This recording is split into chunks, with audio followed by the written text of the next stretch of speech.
All right, guys, we'll get started, and then if some other folks come in, that would be fine. Is this on? Okay, I think I still can yell louder than.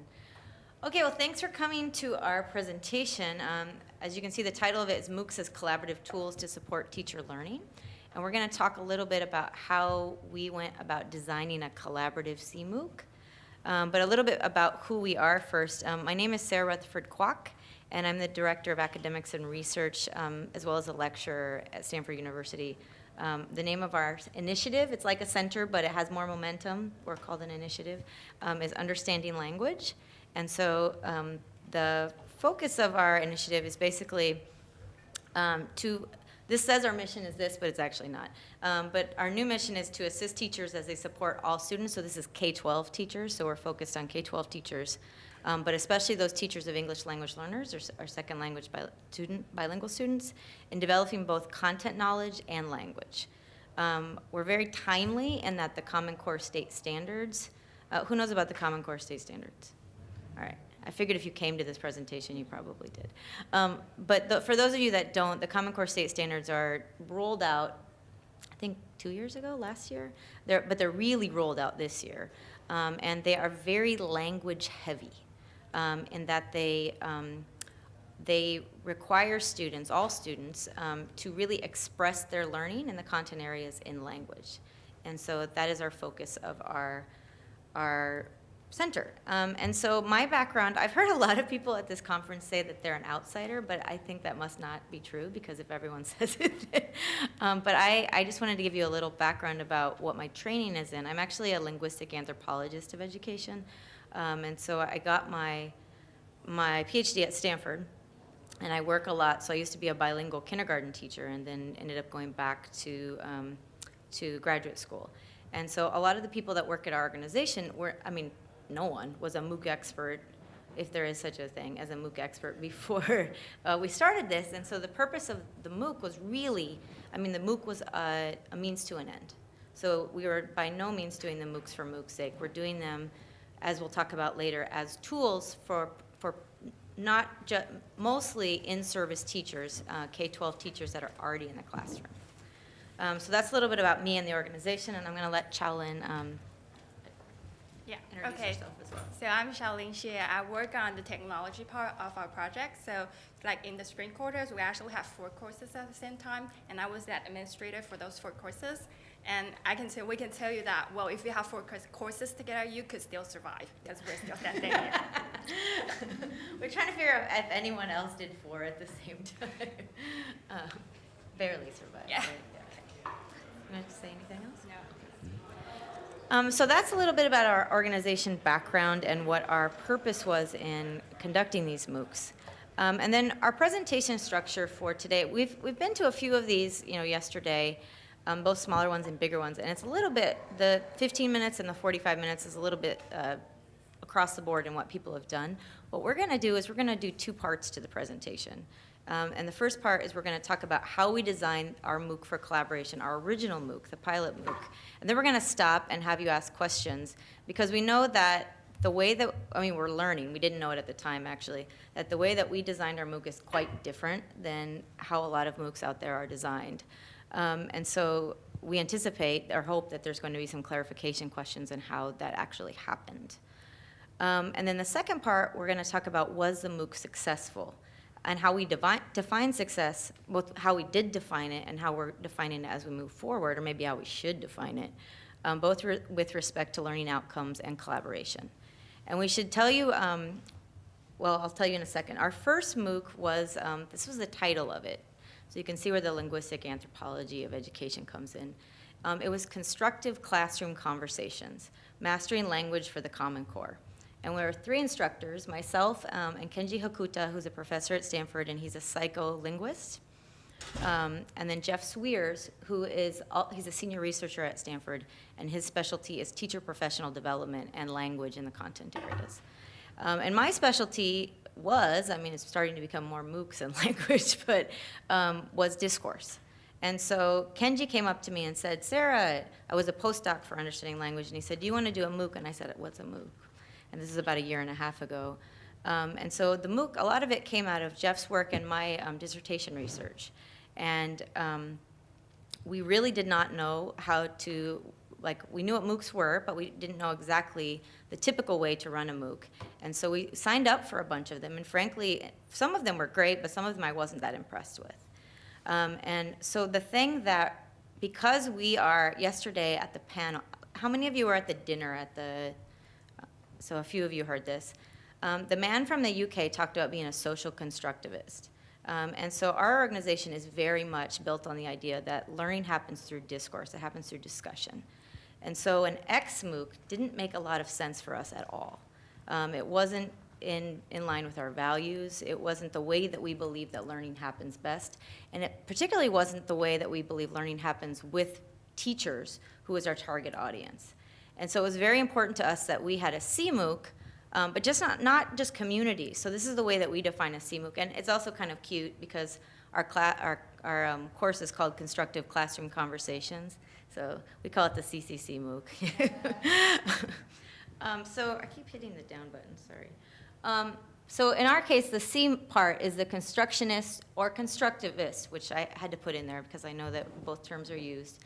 But we also focus on collaboration and community building, and they overlap a lot. And you can see with, in the circles of the Venn diagram, our collaboration includes not only higher education, and not just Stanford. We're actually working with a lot of different universities now. We have collaborations with Berkeley. One of our PIs is actually a professor at Berkeley. Oregon State, well, who else? I think that might be, UCLA and UC Santa Cruz. So those are our, and New York State and a few up down the pike. But we also have collaborations and beginning to have more collaborations with states and districts. But also the collaborations and the community building that we care the most about are the people that we want to take the MOOC. So those are the teachers, the coaches, and the administrators that the MOOC is directed towards. And so that was our first pilot, and I wanted to say, and we actually have a Novo Ed delegate here. So Ann here is from Novo Ed, so she can answer your questions about that when we stop for discussion. So we wanted all of these things. They were really important to us. So we actually very purposefully chose to go with Novo Ed as a platform provider because they allowed for collaborative teams. And that's what we're going to talk a lot about today. Collaborative teams, what does that mean for MOOC participants? What are the constraints and the affordances of collaborative teams? So we looked around a lot, and we decided to go with Novo Ed because that was one of their foci, was being able to have collaborative teams, and also participant profiles so that the students could, we call the MOOC students participants because they have their own K2 students. So if I talk about participants, and I don't like the word users very much because it seems very not that collaborative, so the participants. And so we've actually done 5 different MOOCs. We did 4 in the spring and we did 1 in the fall. And 2 of the ones in the spring were second iterations of the first MOOC. And so this is how we're going to talk a little bit about design-based research and research-based design, how we learned from the first MOOC, what the kind of mistakes that we made, and then how we changed it in the future. And we're kind of lucky because we're going to do a 3rd iteration because a lot of districts and states are asking us to. And so I'm not sure out there who gets to do, many iterations of MOOCs, because it takes a lot of money, right? I know Joe Bowler at Stanford has done 2 very similar ones, and I'm sure there's people out there that have. But this is lucky for us because we get to, it's kind of built-in research. And then we've also done 2 other MOOCs. One was on mastering language and mathematics for the Common Core, and the other was on formative assessment. And so formative assessment was actually really, it was a need in the field. So the Smarter Balance Consortium, which is part of, it's related to the new Common Core state standards, actually asked us to do this. And so it was a little bit of an experiment. And so like I said, we really, the CMOOC was very important to us. And this is kind of a quick graphic of our philosophy of the MOOCs. The type of learning cycle that we wanted to facilitate was the idea that the teachers would listen to their students' conversations to find out what was going on, better understand them so that they could act on them. And so we needed to be able to design a MOOC that would allow for that. And so obviously you're not going to be able to do that if the assignments that you have are basically quizzes. So the assignments that we designed were very purposeful, and they have 4 steps. And I have plan a little bit darker here than collect, because in the first step, we talked a little bit about this morning about a motivation strategy to have people understand the problem or to build prior knowledge. And so myself as a teacher, I know that a lot of times I thought I understood what was going on with the language of my students or what they were saying in small groups, but I really didn't. And so when I listened carefully, or I used a recorder to record my students and then actually listen to it, there was a bunch of ahas that I didn't realize before. And we wanted our participants to have that. So our first assignment actually involved them collecting actual language data for their classroom, reflecting and then transcribing a part of that, reflecting on that, and then acting on it. And then we actually just repeated this: plan, collect, reflect, act, for 4 different assignments. Which is another, I mean, you can probably guess from what I'm saying, all of our assignments were classroom-based. So you had to have access to a classroom, which really, kind of minimizes the massiveness of it, because you have to be a teacher or a coach, and B, you have to have access to a classroom. So a conversation I had with my mother-in-law, she really wanted to take the MOOC. She thought that was really exciting. And I said, you can take it, but you have to be an auditor, because I don't think you have access to a classroom. So we do have a slew of people that started and became auditors because of that.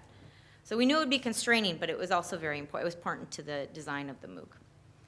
And then not only did we have these 4 steps in each assignment, we also had a learning cycle that was very purposeful and very iterative. Because what we wanted the participants to gain was this idea of discursive connoisseurship. This is a word that I made up. So it's basically, I credit Elliot Eisner because he does lots of connoisseurship, so this is discursive. So it's the idea that you have enough of an understanding of the language that's happening in your classroom and how to support it to move on. And so what we wanted is we wanted the participants to become connoisseurs of the discourse in their classroom and then know what to do about that, so how they could support it more. And the way that we designed assignments were very purposeful, in that we had one assignment that asked them to listen closely to conversations and then analyze that, plan and design instruction, and then teach and reflect. So the cycle just repeats. And in this was actually an assessment strategy too, which it was interesting this morning, the talk, when Dick was talking about you don't realize what you did. Like this seemed very evidence-based in the research that we know from education, but we also planned it this way, where the first assignment and the third assignment were very similar to each other, and that actually worked really well to be able to look at learning. So we had a planned-in assignment already. So when we looked at the research or the evidence later on, we had that already done for us. So this is a cycle. And then we wanted to talk very, very briefly about the collaboration. We don't just have collaboration. I talked about having different universities. But this is really kind of morphed into a bigger thing than we had imagined. And so there's collaboration. All these little stars are basically some of our collaborators. And so we have collaboration at institutes of higher education and then districts and states as well. But the different collaborators are interested in different things. So some of them actually want to teach a MOOC with us. So Oregon State, they're doing that right now, or it's starting in October, and Berkeley has also done that. But some of the other collaborators are interested in other parts of what we're calling our MOOCology, or our mosaic. And I'm going to have Chellan talk about this graphic that she designed to explain that. Yeah, so I think Sarah just mentioned that we don't just do MOOCs for MOOCs. We actually have a bigger picture that put a MOOC in our big design. So basically we'll use MOOC. I know Sarah really hates this picture because that's kind of the ex-MOOC that we try to avoid, but I use it here. So we use MOOCs as a LMS, like a learning management system, and then it's not only a way to deliver the content to our participants, but also we use it as a way to collect something called student language samples. So by offering the MOOCs, we also collect this data, which we are now collecting and try to build a database, and we hope that we can actually, I don't know, in the future, we can share this database back to the educators, parents, or even students, and build up something called a developmental linguistic continuum. So they get to see, maybe for a 3rd grade classroom, when they talk about climate change or things like that, what kind of conversation will they look like? So that's from the MOOC participation part. Sarah also mentioned we are collaborating with school districts, and we also go into their teachers' classroom to observe and videotaping their teaching. And we use those videos and then build a video library, and then these videos will be used again back to the MOOC. It's more like a customized content. And we also collaborating with a open source resources partner called Guru. So we're trying to build this whole like learning system that's based on open OER. And so you can imagine that different people are interested in different parts of this. So the student language database, there's researchers at different universities who are super excited about this. So if this plays out the way that we hope, there will be all this classroom data on language in classroom that just doesn't exist right now. And so, but then also the video library and the Guru things, there's a lot of people that are interested in those aspects as well. So not just the teaching of the MOOC. So our collaboration is a little bit bigger, and we just wanted to touch on that. And we know that this is the design base, but we wanted to let you know kind of what the bigger picture was. So we're going to pause for questions, and I'm going to assume that some of the questions are probably clarification at this time, but you obviously don't have to stick to these. So if you have any questions about the goals, just general questions about NovoEd, we have Anne here who can answer those as well, and the affordances and constraints of the platform, and as well as questions about either how we collaborate with those partners or how we design the pilot MOOC for collaboration, constructionism, and community building. So, and Sharif has the mic. Yeah. So I just had a question. Did you have an international audience as well, and how did you sort of manage that against sort of Common Core standards, yeah. and other things which I assume are sort of unique to the U.S. educational system with the things that are sort of universal? We did have an international, and it was actually a lot bigger than we thought, and especially for the pilot MOOC. For the other MOOCs that we did later on, it was smaller. But the skills that we're focusing on, I mean, they're very relevant to the Common Core, but they're not only Common Core. So they were very relevant to other, or at least other countries seem to have self-reported that they were very relevant. So it really wasn't a problem. If anything, I think we didn't focus on the link between the Common Core and the skill base as much as maybe we could have. So we basically, once we started the MOOC, we'd say, okay, this is important for the Common Core, but it wasn't something that was essential to every assignment. Does that make sense? Yep. What sort of aspects of collaboration were you looking for, trying to structure, and how did you structure those? For participants? For participants, yes. Yeah, okay. So good question. At first we didn't know. We knew that in evidence-based, in person, it was important for professional development for teachers to have what's called a PLC. What does it stand for? Professional Learning Community.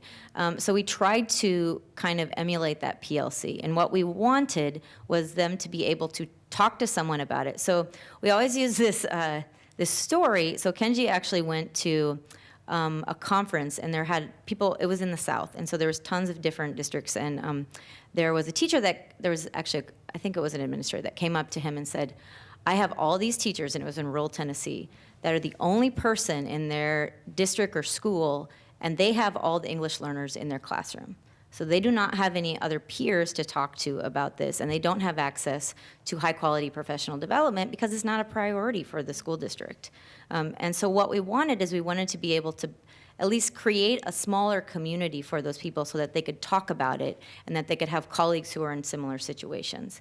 And the way that we designed the first MOOC, and there were some problems with this, so we tried to fix some of them in the second one, is that we had basically an individual assignment, and then we had a team component to that assignment. And so the individual assignment, you'd go into your own classroom and talk about it, and collect the data, and then you talk about that with the team assignments. And then the final assignment was actually a team assignment. It works better and worse for some different teams. One of the problems is that people drop out. And so if you have a required team assignment and there's nobody else left on your team, there was a little bit of panic from people who weren't sure what the procedure was to find another team. So we tried to do the best we could to kind of fix that situation in the second one. Whether that was successful or not, we're getting there. But does that answer your questions about? Yeah, the maybe, but you also indicated that perhaps some of that collaboration was even not directly related to the assignments that you were giving, but just in general about practices that were certainly relevant to the topic, but not necessarily to the assignments. So did that sort of grow and blossom as well? It did, and it's interesting, in the first MOOC, I think it happened more in the discussion forum, the main discussion forum. So the way that Novo had set up is there are two different kinds of discussion forum. There's a team discussion forum, and then there's a larger discussion forum. The first pilot MOOC, there was tons of activity on the discussion forum, but there was not as much activity on the team discussion forum. So we tried to kind of do some interventions to flip that a little bit in the second MOOC, and it worked, but then the problem was there wasn't that much larger group discussion forum. So I think that did work. We also found out from our post surveys that a lot of the people that signed up for the MOOC, I mean, I talked about the lone Tennessee teacher, so there was that demographic, but there was also a lot of people who signed up with their real life colleagues. So there was not only people, talking about things online, but they were talking about it in person as well. Yeah.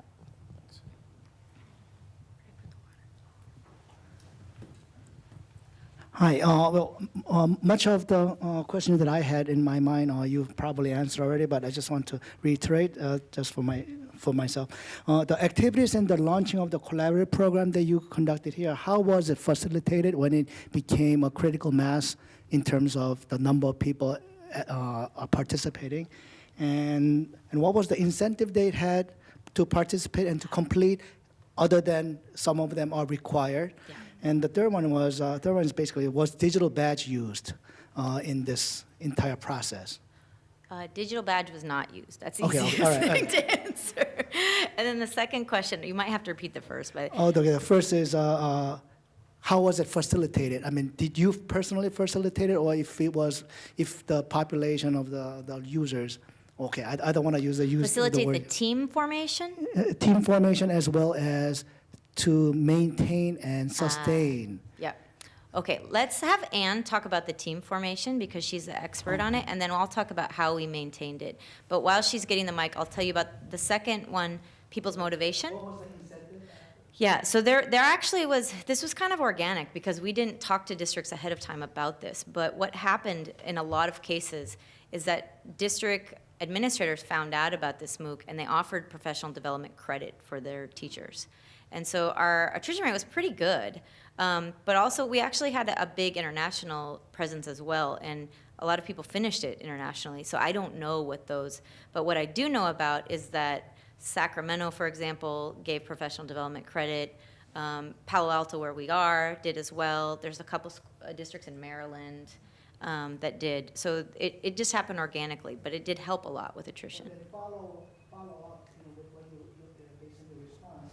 Then what would be this particular project would be different from traditional online education? I mean, Yeah. why could this project can be done that framework instead of using MOOC? I mean, It could, but it was also really important to us that it was open. So for example, the Tennessee teacher back again, they did not have professional development credit. It was not a priority. And so it was really important to us that it was not a priority for the district. It was a priority for that person. And so we wanted to be able to reach those people as well. And Kenji, our PI, is very adamant about this. And we actually, now we have a paid option, but we've had solicitations to just have a paid option, and we won't do it. Because, so now what we have is a hybrid. We offer it for free, but there's also a paid option that comes along with some other perks. Do you want to answer his question first, Anne, before we go? Sure. So for the team formation, the way the technology works, you have three options as an instructor or facilitator. One is that you can create the teams yourself. So if we have a lot of classes that are 200, 300, 400 people, and people are grouped by school districts or what have you. But what these guys used was what we call the organic team formation. So we have organic team formation and algorithmic team formation. Algorithmic team formation, you set criteria, the system runs an algorithm, sorts people into teams. Yeah, sometimes works, sometimes doesn't, because people get thrown into teams, and then they have to do a lot of extra social work to kind of introduce themselves to each other and say, hey, we're here, and get moving. If you move that work to the formation part of the team and organic teams, go find people to work with, and the students can use those criteria that you set themselves, then we see across courses that those teams tend to be more active and those students are more engaged. And so you just put the administration of the class basically onto the teachers, and teachers are happy to do that. They know how it works. Yeah. So you can scale, it may be a 50,000 person class, but if you have a team of 5, it's just 10,000 teams of 5, right? So just 10,000 teams. Which, by the way, we've never actually done. We've had 50,000 people in the class, but not everybody formed the teams.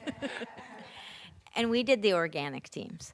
And the reason we did the organic teams, I mean, it's very practical, right? So we had people in our MOOC that were kindergarten teachers and people who were physics teachers in high school. And it made no sense for them necessarily to be on the same team for our purpose. For some other purpose, it may have made sense. But because we were specifically studying classroom language, which is very content specific, we wanted people to be able to form their own teams. And it worked pretty well. And I'm going to show you a little bit later, like some of the results that we had and the analysis. Is there some more question back there? Yeah. How did you market the courses?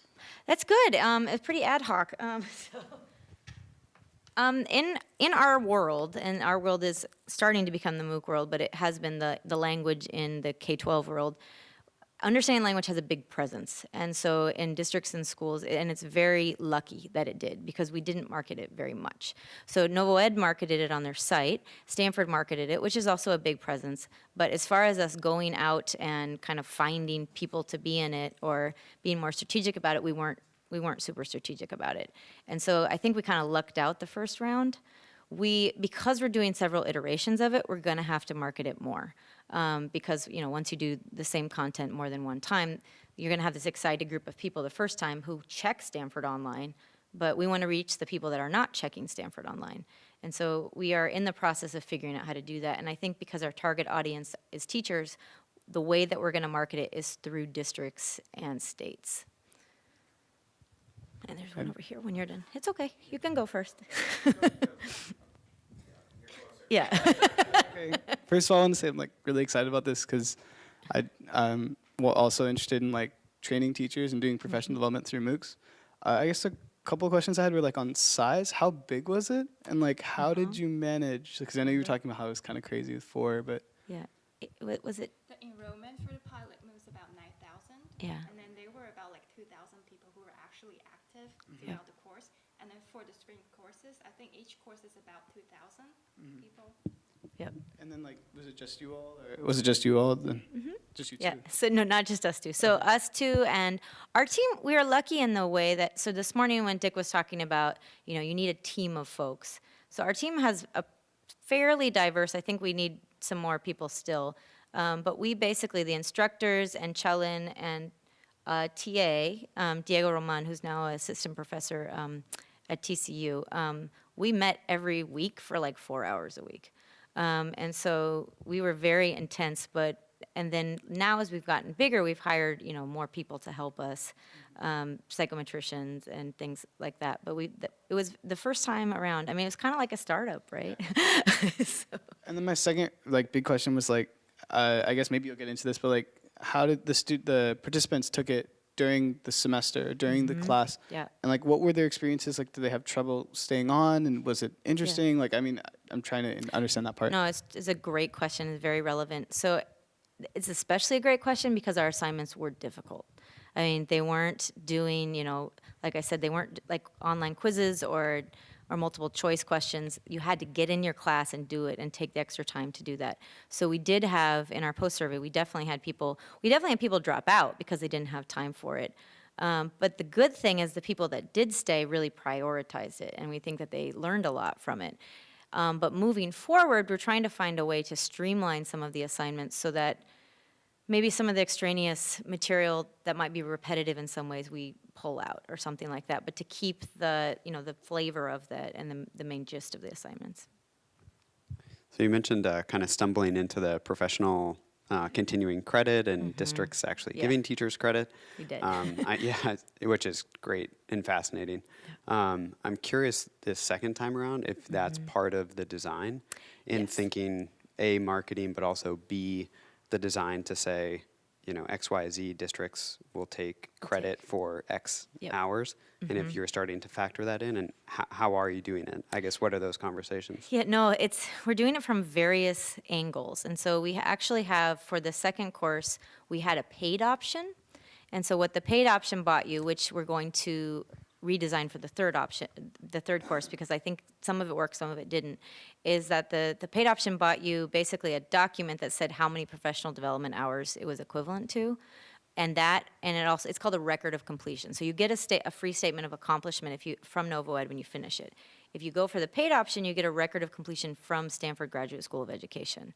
And the biggie for the paid option is not only do you get like, oh, this is equivalent to 30 hours of professional development, you get your work evaluated by us. And so one huge thing I forgot to talk about in the assignments is that all of the assignments are peer evaluated. And so that was required in the assignment. And so each person had to evaluate 5 of their peers and we had different metrics for the assignment. So some of the metrics were about the conversation itself, but the ones that we used to measure growth were actually about how the participant reflected on the conversation, how they analyzed the conversation, things like that, their growth. So if you get a free statement, then you can have that peer evaluation still, but if you get a paid one, then you get it from the actual instructors Now, it worked sort of. It was kind of funny because, we did this course on formative assessment. It wasn't very formative. It was very, summative at the end. And we'd like to be able to identify people earlier. And part of the problem is we were kind of doing this on the fly. And so we did the paid option 2 weeks after the course started. And so, that's just a shit. And so we didn't market it until it happened. And then we're like, hey, you can have this paid option. And we also weren't able, a lot of people at the end were like, oh, I want the paid option. But I think it would be more powerful if you could actually have feedback throughout. And then as far as districts and who don't want to do the paid option, don't need to because they're already agreed to the professional development, which there's a lot of them, we've started a formal relationship with a few. And one of them we're going to talk about in a little bit. It's actually, we started a hybrid model with a pretty decently sized district. And so they actually offer it, and I'll talk more about it in a second because it's a little complicated. But if you take the hybrid model, then they offer professional development. And we're talking with a couple states like LA and New York and LAUSD, which is like a state, basically, to do the same thing. Does that answer the question? Yeah. Okay. Should we move on? All right. Okay, so here's the nitty-gritty stuff. So was the MOOC successful, and how do, or should we define success, both with respect to learning outcomes and collaboration? So here are some outcomes to measure success. So this morning when I was laying in bed looking at the agenda for today, I thought this guy had a really good title about from fishing in the exhaust. Have you guys seen that? So some of this is fishing in the exhaust. Actually, quite a bit of it is. We spent a lot of time designing the MOOC for collaboration. We did not spend as much time trying to pre-plan ways that we could do research about. We did a little bit, because the instructors did a lot of the planning of it and we're doing the research. But the second and third iteration, we did a much better job of that. But we did look at, what everyone looks at. So attrition, completion, and use rates. We also had a pre and post survey where we had self-reported learning and satisfaction. We also did we actually did one, basically a focal group, where we got a bunch of teachers in person who had taken the MOOC. And we did basically a qualitative interview with them where we asked them, what did you think of it? What are your suggestions? What were the highlights? It's very similar to the survey, but that we could get more detail about it. And then we did look at a few evidence of learning, and it was a little bit of a mistake, but a good one is that we were able to look at the assignments, content and completion, especially assignments 1 and 3, because they were very iterative, and we use them as a good measure of learning. And then we also did a qualitative analysis of the team participation. So we looked at the team blogs, and this was about 3/4 of the way through. So this actually was pretty formative. So we looked and part of it was due to, because I looked at it and I was like, these teams aren't participating as much. Why? And so we went through and I, basically just slogged through the team blogs to try to find out what was going on. It definitely wasn't an experiment because I would send them an email and be like, we would really like you to do this. But we got a lot of information that way. The different measures of evidence of learning that we did not do, but that we have done in the second iteration, are pre and post assessments. Now, it's very different to do a pre and post assessment than a pre and post survey. So when you're getting reported learning outcomes, that's fine. I can say I learned a lot, but whether or not I did is, I don't know. And so what we did is we basically put 3 questions into the survey that focused on the skill that we wanted them to learn through the course, which is how to, this discursive connoisseurship. Look at a conversation, look at a transcript of a conversation. What are the positives of this conversation? What things stand out to you? Are the students building on each other's turns? Are they focused on a certain thing? And then to be able to evaluate that, which is what they did in the assignments. And so that actually was really helpful for us to look at that.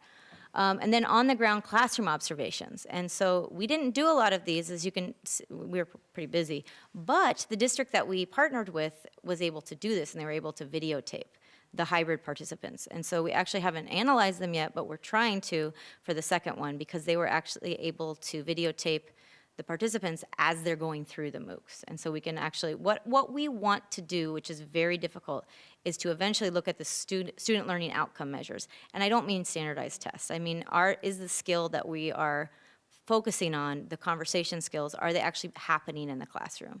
And the closest way that we've gotten to that so far are these classroom observations. But we're open to suggestions about how we could do it besides that.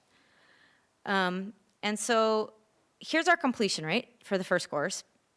So the raw completion rate, you might be used to this. Here, Chalene, I'll let you explain it. So the raw mess one it up. is like, it's based on like how many people sign up for the course. And then, well, I think the number is pretty similar to other MOOCs, around 6%.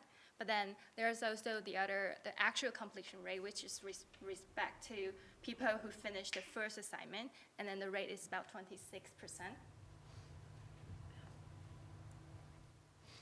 Oh, sorry. That's okay.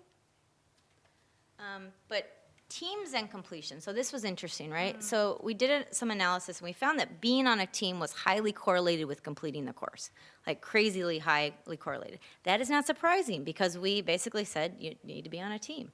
But what's surprising to us was being on a larger team of 4 or more people was correlated with a higher completion rate. And so a team can actually be anywhere from 1 to 8 people. We didn't tell anybody they could be a team of 1. Like, why promote that? So in our case, we said it could be 2 to 8 people, but there were people who figured it out. They're going to definitely be smarter than us, and had a team of 1. But if you were on a team of those small teams, actually a lot of times tended to fizzle out, which makes sense. If you have a team member and you only have one other person and they drop out, they have a baby or whatever, then you have to find a new team, which requires some effort. So.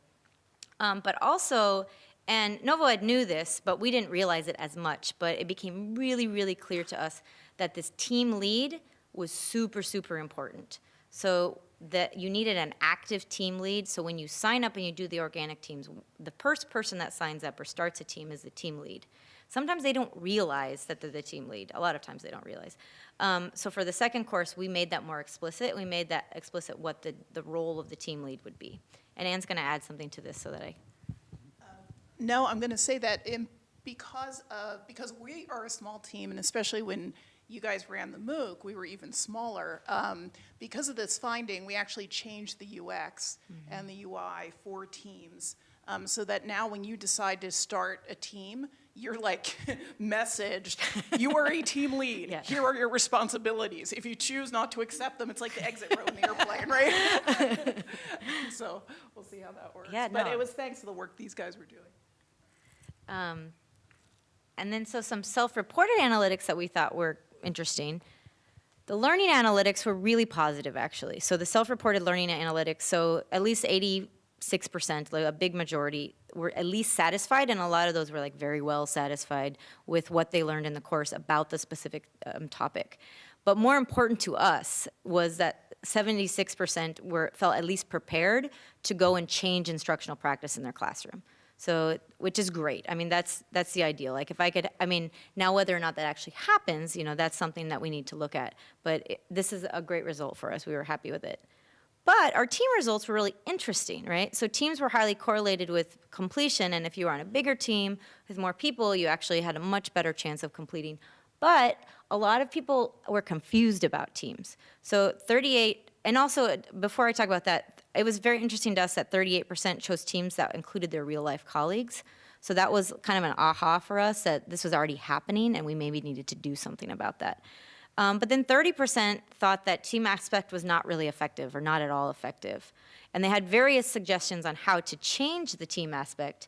And actually, Anne talked about one, so there's already a change in the team lead. You also made some other changes and put Google Docs on the team page so that they could collaborate, GChat, so that people could have actually a video chat, so with their team, they can, talk to someone in Brazil while they're sitting in Palo Alto, which, we haven't done the analytics on that yet, but that seems like it would help a lot. Are there other changes that? Oh, can you talk about that a little bit? So again, just based on what these guys were doing, the scheduling tool, which seems like a dingy little thing, is huge for people. So when they go in their workspace, they just fill out a schedule. It's a doodle poll, right? And then they figure out when they can have a chat, and then they press start hangout, and there's a record of that. So then you can go in and see who's hanging out when, and then you can also go in and look at the docs. So it's facilitating what people want to do. We're not inventing behavior. We're just trying to remove the barriers to it. And then one change that we haven't been able to do yet, but I'm hoping that we can, is one thing that people mentioned a lot is that they would like to be able to evaluate their peers on their team, which makes sense, right? Because that's a best practice in teaching and learning, and that if you have this professional learning team, then it's logical that you'd want to look at their assignments and be able to evaluate that rather than a random person. We asked them to do that in the pilot MOOC, but then that meant they were doing it twice, which is a little bit of burnout. And so we changed it a little bit in the second one. But hopefully, someday we can make it so that they actually do that. So that was one of the suggestions we're still working on. But here are some of the other revisions. So basically, the hybrid option, which I'm going to talk about quite a bit right now. We also did a team experiment intervention. So we actually had a PhD student who wanted to do an experiment. She's a econometrist. And so she did a team experiment and tried to kind of manipulate a little bit to see if the treatment teams had a more of an effect. But then we also added in from the beginning, so what the session later on today is called Designed into the Core, more useful analytics about learning outcomes. So we added in the pre and post assessment. There's a few other things that we added in. Joseph can talk a little bit about the tool that he added in, an LTI tool, which has been really helpful, and hopefully in the next month will be even more helpful as we analyze a lot of these to do the third iteration. And so here's the hybrid model. I don't know why I don't like to call it blended learning, but the hybrid model seems so much better. So the hybrid model is kind of what I talked about before. And the big part about the hybrid model that I think is super essential to it is that there's a need. So we didn't think about making the hybrid model. It was that districts and schools came to us. And they said, this is what we want to do. We already have these professional learning communities. We love your MOOC, but it's really hard for us to do our thing and have them do the MOOCs at the same time. Can we just work with you and create this sort of hybrid model? And so what it is it's basically people who sign up, teachers that sign up for the MOOC, but the MOOC is incorporated into that school or district's professional development model. And so for this particular district, what they did is they had coaches, instructional coaches, work as their guides through the course. And they met with their teams once a week or sometimes twice a week. They did kind of a pre-session as well to kind of introduce them to the MOOC. And then they also collected data through the process so they could help folks out if they weren't doing so well. And then the experimental team intervention, so basically, I'm just going to talk very briefly about this because I want to leave us some time for discussion. There was a control and a treatment group, and the treatment teams received information about their teammates' stated goals per the pre-assessment and pre-survey, and the control teams didn't, but the control teams did receive messages from us, but they were basically about people's goals in general. They weren't about your specific teammates' goals. But the treatment team was encouraged to think about how their goals and experience intersected with their teammates' goals. And so as I said, both the treatment and control teams received equal number of messages, but the treatment was specifically about the other people in their team. So it was very personalized, right? So these are the outcomes, the same ones, but with the last three, with the exception of the last one, more focused on. And here's our completion rates for the other courses. So you can see that the second iteration of the elementary, the completion rate was a lot higher. It was like, what, 44%, and the secondary and math were very, in line with the first one. Formative assessment was a lot less, and there's a couple reasons for that. First of all, don't ever try to launch a MOOC in May with your target audience being instructors and teachers is a bad idea. And second of all, we wouldn't have done it unless we had had to. And second, there were no teams, which I find interesting, right? So if you're not accountable to anyone, so you drop out, you drop out. And then, but more interesting are the hybrid completion rates. So look at the difference here. It's probably pretty intuitive, but the hybrid in the elementary was, almost, it was 84%, I think, versus 44%. And the completion rate for the hybrid model in the secondary was 99%. They basically had one person drop out, or 96 or something like that. So it's a big deal. They stay in the course, and it makes sense because they have this kind of peer pressure from the people that are in their real life, but they also have a guide guiding them through that in a way that we couldn't do. We just logistically couldn't do. And then some analytics about the team intervention. There's actually no significant differences in the completion rates between the treatment teams and the control teams. But really interestingly, and this is kind of when research is counterintuitive, this is not counterintuitive, but the actual results are, being on a treatment team actually led to being on a team for a shorter time. And we kind of were scratching our heads like, what is that about? And becoming an auditor, which means you're not part of a team, right? But it also led to providing longer comments on peer evaluations and wanting improvements in team discussion boards and team formation process.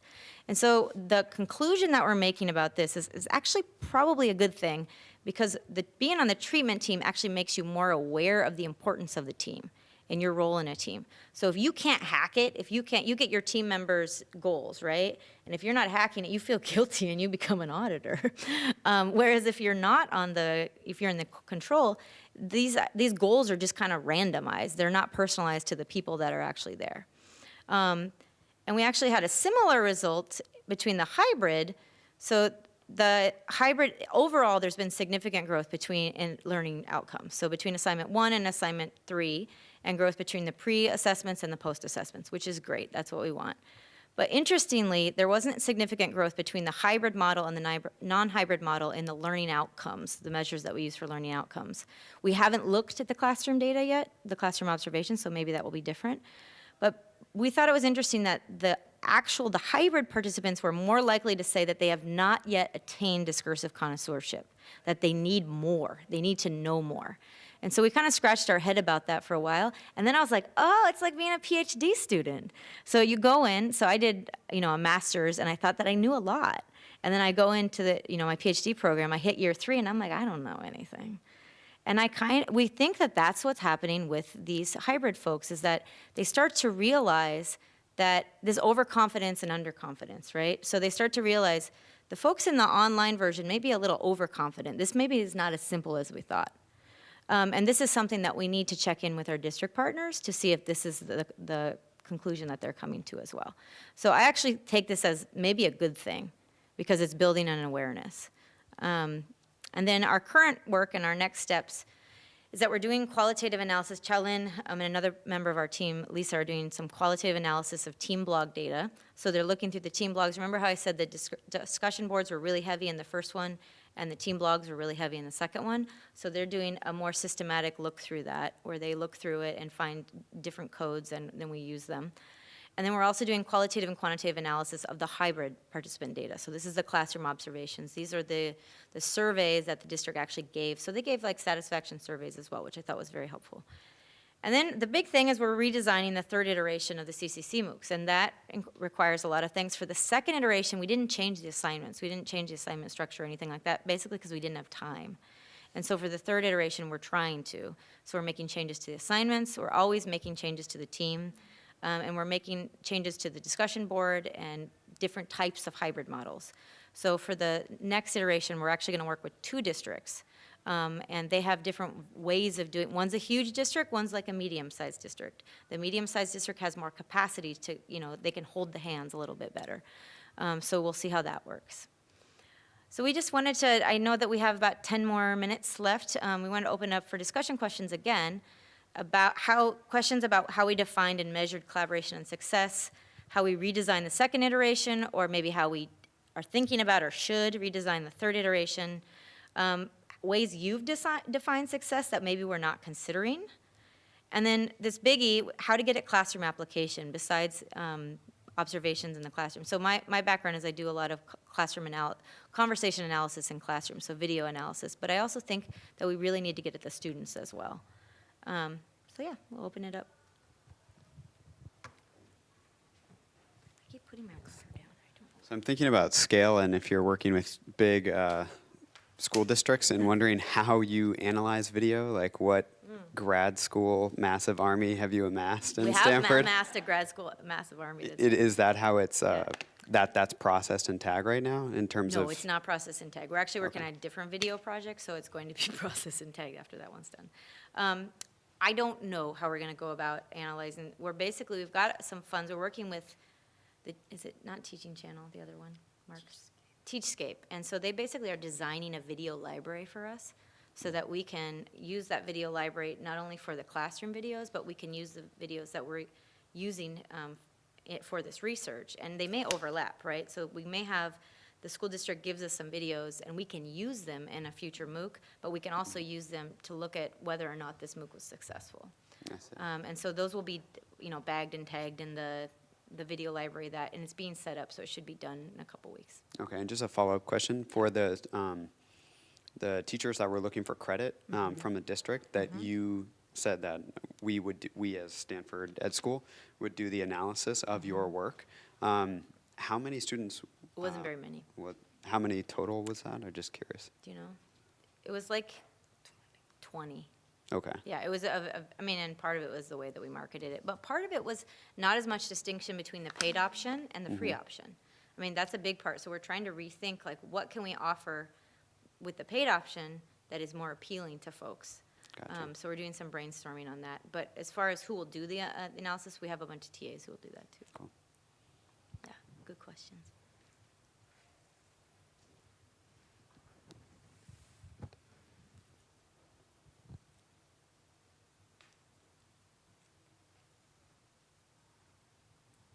No more questions?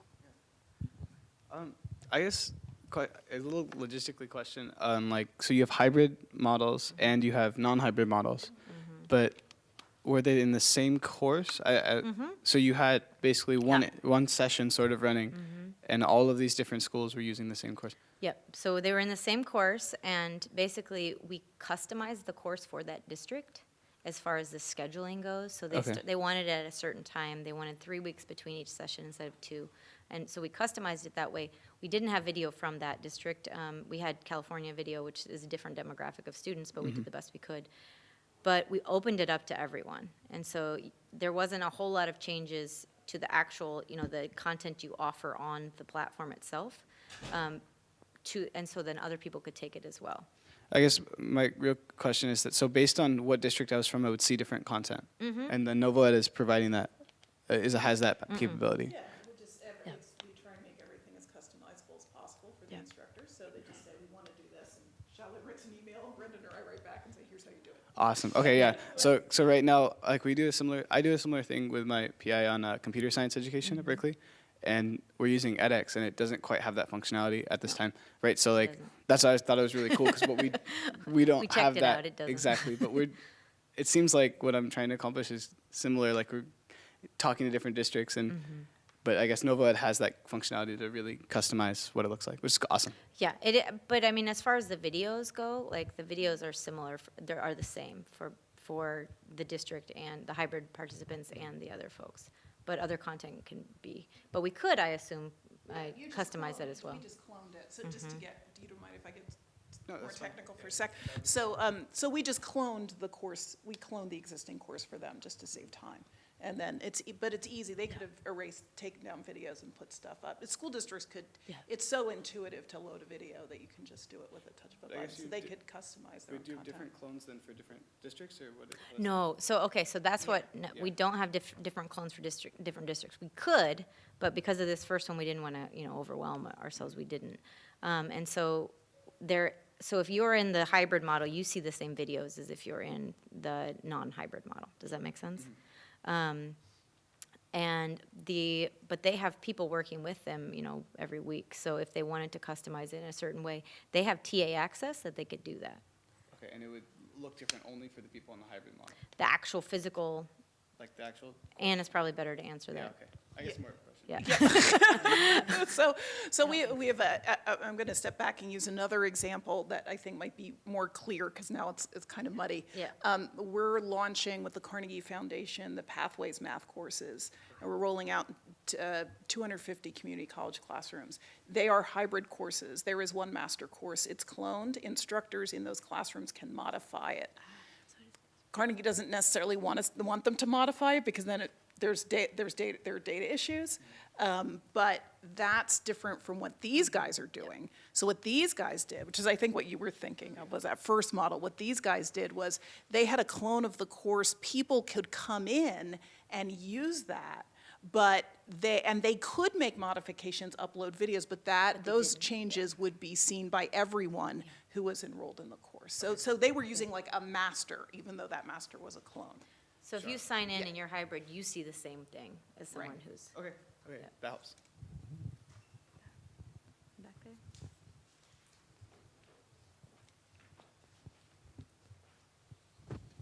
So that was an interesting point about the Carnegie Foundation not wanting certain things to be modified. So as you think about these relationships with districts in the hybrid model, are you going to have like certain things like, hey, look, this is good research, evidence-based change stuff. It's locked down. We don't modify this area. Yep. You know, Yeah. here's your playground where, you know, it's a little kind of grayer. You can go crazy. And yes, and I don't think districts actually want to modify it, so we didn't have them do it. And Nova had created another category. So before you either an instructor or a TA, and now you can be a mentor. And so the mentors don't have modification permissions. What we've found is that the districts want to modify things beforehand. So I just met with a really big district, LAUSD, and they gave me some suggestions on some of the tools, the analysis tools that we've been using, but I think most districts, and maybe I'm wrong, it's just too messy for them to want to go in. I mean, if they did it, it would probably be on, an accident, but they want something that they can use to customize, but they don't want to actually customize the videos themselves.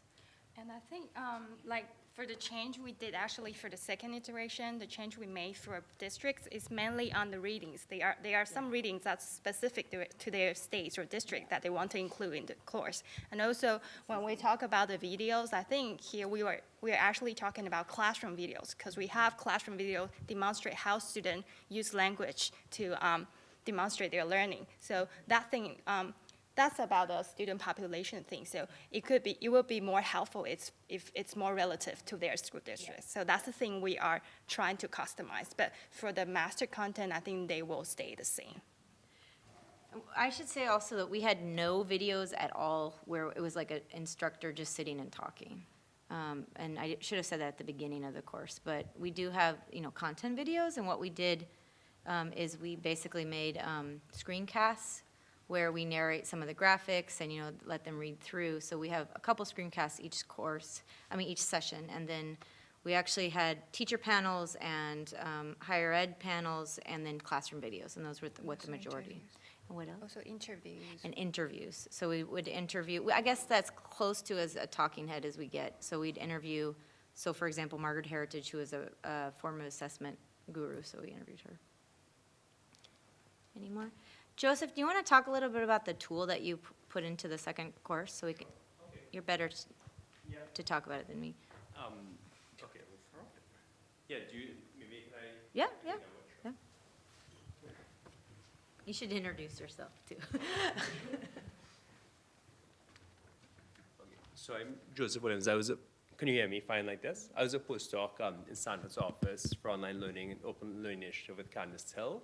I'm now moving to HarvardX, but they're one of the few people who are education researchers teaching a MOOC, and I found out what they were doing, and it was absolutely amazing, best I've ever seen, so of course I want to be involved. And so I was looking at their course, and what I focused on is randomized experiments. So I was trying to think of how to combine that with another interest I have, kind of based on looking at their materials, which are very much about not just how do we teach someone something so it's in their head, but how do we teach a teacher something so they actually apply it? So using the online medium to bridge learning with actual application performance in everyday life. And so can I pop up a link? So there's this area of research that Can I do that? Yeah, Okay. Down. There's this area of research, I think Dick Clark mentioned this morning a really interesting point, which was there are things that we Oh, don't... no, I guess it's not working. Okay, I'll move it over, but yeah. He said there are things that we don't see in the literature, but that's because actually they've been published 20 years ago. And you can't publish it now because we know that, right? But that's kind of a problem because I don't know how many of you read papers from that far back in time. Sadly, it's actually kind of rare. Do you mind logging in? So there's this area of work called electronic performance support tools. And this is when pretty much computers first became mainstream. And the idea was, how do we design systems that actually help us perform a task? So it was often used in settings like decision-making in nuclear power plants, settings we don't really think about in terms of teaching or learning every day. But the main idea was, what can you provide someone as a tool, an electronic tool, to help them perform or make decisions or do an action? And so kind of looking at that, I was a bit inspired to think, well, what's the kind of equivalent for something like teaching? And so basically, Sarah basically, oops, it's not showing up. Is this the first one? It's, okay, let me just, I think it's the actual internet connection, not the. okay, I'm trying to think of how to demo it.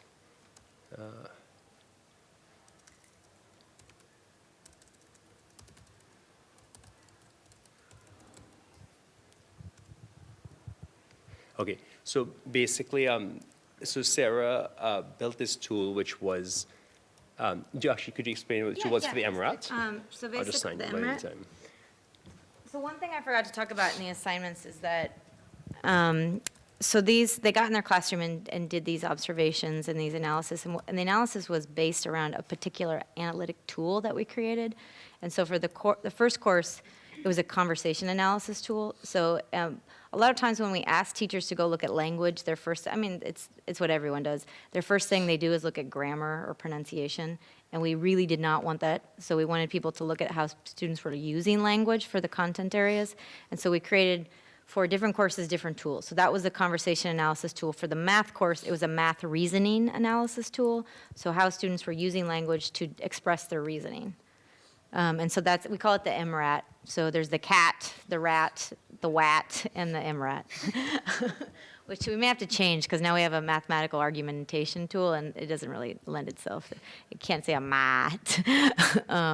But so, Joseph, you did the MRAT, or you did the cat too? I did both of them. Okay. But basically, all I did was, it's actually a really simple idea, but it's basically, how do you take what we were going to say in a lesson and make a tool version of that? So you teach them a lesson, but then you say, and here's a link. When you need to apply that information, just click on this link and actually use it to guide yourself through. And I just finally got through 20 layers of Stanford security to sign into my account, and I can show you. Yeah, I'll move it over. Yeah. I just don't want to have them see me scrambling and all the things Stanford makes us do now. Okay. They send, actually, I don't know if other universities do this, but they send a text to your phone so that you actually have to check the code on your phone and then sign into your mail, because they are so security oriented now. And if you have to go, that's fine. But I think he's almost done. Yes. So basically, all I did was take Sarah's tool and plug it into actually something that's interactive, where you would say, to what extent did turns and so on, you rate it. What did you observe that made you think that? To what extent did something else, and you add it. So it's actually super simple. All it is taking the content that she already had in a PDF, but putting in the form of an actionable worksheet where you can click on it. Mm-hmm. And they were also told, well, you get this tiny.cc. It's kind of like Bitly, except it's not popular, so you can get whatever you want. It also allows redirects. So tiny.cc ICAT. And so basically, that's not shown in there, but basically then that just pops you straight into this, where there's this toolkit to help learning. And so that's exactly, all that is there is this survey embedded into the page. And so the idea is now, at the moment that a teacher is going to teach a lesson or review in the day's class, they can actually just click on that hyperlink and go there and use it. So just as a design strategy, that was the attempt. What we also did was, in the pre-survey, we randomized whether people were explicitly told about this link. So everyone got the tool, but just in the pre-course survey, some people were told, here's what this link is for, try and use it. And right now we're seeing that just that small manipulation actually increased how well they perform the assignment. Yep. So, yeah. Were the people doing observations of the teachers in the school districts who were working with, were they using the tool as a means of That is a collecting good their own data? question. Because they do I don't know. classroom observations. Yeah. It would be great if they were If they could use it. Yeah. Because it was randomized, I think probably some of them were, but we should find that out. And we should also have people using it in the future hybrid models, right? We could do some interesting experiments. All right, I think that's it. If you guys have more questions, please come up to us later on, but thanks for coming.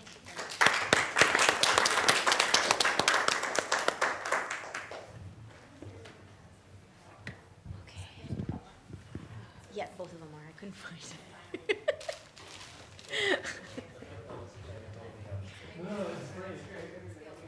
Years ago, we used to work in a tool, like another software company called Learner Profile, and was sort of fine pilot, so that the teacher could click through things. And when I'm watching this, I'm like, that's phenomenally straightforward.